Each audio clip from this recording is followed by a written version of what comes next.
जोगे पगली तू ससुर में रही है आबाद, जोगे पगली तू ससुर में रही है आबाद। अपना पगला के कबहू तू करी है नया जोगे गे पगली जोगे जोगे गे पगली जोगे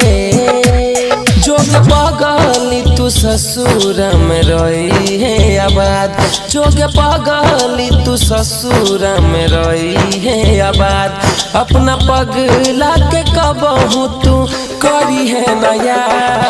जोगे गे पगली जोगे जोगे गे पगली जोगे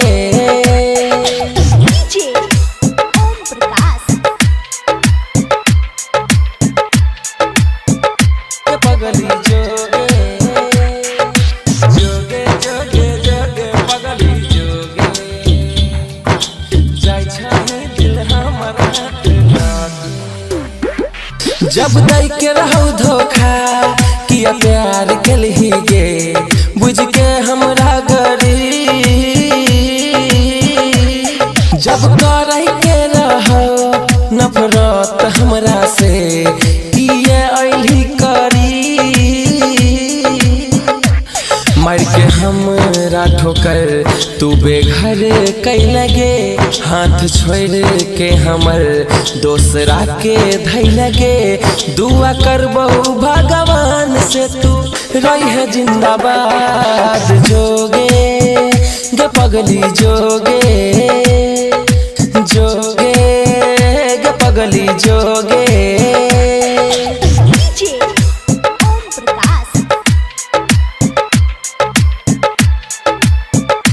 पगली जोगे जोगे जोगे जोगे पगली जोगे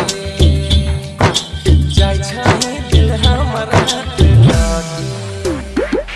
चाहती रहियो तोरा हम प्यार के लियोगे जानो से भी ज्यादा जब के लिए हम दोनों ई प्यार पूरा गे लके जाय छी आधा डीजे ओम शक्ति के तू त दिल ही जखम वादा कर के गंगेश के तू दिल ही गे गम